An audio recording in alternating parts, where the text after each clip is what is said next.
कहानी एक वृद्ध बुजुर्ग व्यक्ति की जिनकी उम्र काफी ज्यादा हो चुकी थी और उम्र ज्यादा हो जाने की वजह से उनके हाथ कपने लगे थे, पैर भी लड़खड़ाने लगे थे, उनसे ज्यादा कुछ नहीं हो पाता था।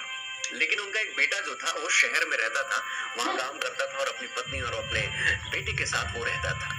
यानी उनकी बहू, उनका बेटा और उनका पोता वो शहर में रहता था और उन्होंने सोचा कि अब बची हुई जिंदगी अपने उस बेटे के पास ही जाकर गुजारूं, वहां अच्छे से रहेंगे। और अगले ही दिन वो शहर पहुंच जाते हैं अपने बेटे के पास। उनका बेटा पिताजी को देखकर काफी खुश होता है, घर में रहता है और अगले दिन जब वह काम पर जाता है और शाम को आता है, सब मिलजुल कर अच्छे से रहते हैं। लेकिन रात को जब वो साथ में मिलकर खाना खाते थे, यानी उस वृद्ध बुजुर्ग व्यक्ति का बेटा, बहू और पोता जब बैठकर खाना खाते थे, तो वो जो वृद्ध बुजुर्ग व्यक्ति थे, उनकी उम्र काफी ज्यादा हो जाने की वजह से उनका हाथ कंपता था। जब वो खाना खाते थे तो कुछ खाना जमीन पर ही गिर जाता था और जब वो पानी पीने के लिए गिलास को उठाया करते थे तो वो गिलास कभी कभी हाथ से फिसलकर फर्श में गिर जाया करता था और फूट जाता था। कुछ दिनों तक तो ऐसे ही चलता रहा, लेकिन कुछ दिनों के बाद उनका बेटा और बहू नाराज होने लगे उनकी इस प्रकार की आदत की वजह से।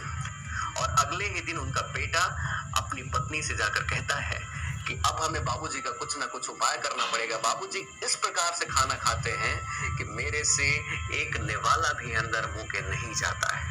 तब पत्नी भी कहती है कि मैं भी काफी परेशान हो चुके हूँ बाबूजी की इन हरकतों की वजह से।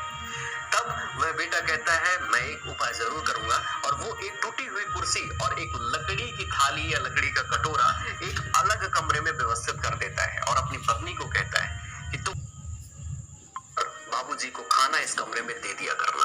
और अगले ही दिन से यह सारी चीजें शुरू हो जाती हैं और वो लोग अलग बैठकर खाते हैं, अपने बाबूजी को अलग कमरे में खाना देते हैं। उनका जो पोता है ये सारी चीजें देखता रहता है और एक दिन फर्श पर बैठकर कुछ काम कर रहा था, तभी उसके पिता कहते हैं बेटा क्या कर रहे हो?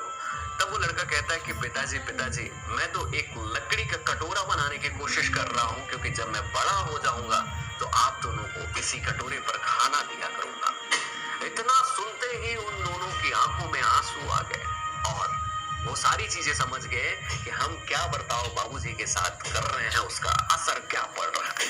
वो फौरन बाबूजी को उस कमरे से निकालकर अपने साथ लाते हैं और रात में बैठकर मिलजुल कर खाना खाते हैं। और हालांकि बेटा और बहू दोनों बाबूजी को अपने हाथों से खाना खिलाते हैं। दोस्तों, इस कहानी से हमें बहुत बड़ी सीख मिलती है कि हमें माता पिता का सम्मान करना चाहिए। आखिर क्या वजह है कि एक पिता, एक माँ अपने जितने भी बेटे रहते हैं उन सभी को पाल लेती है, और जितने सारे बेटे रहते हैं आज के युग में एक माँ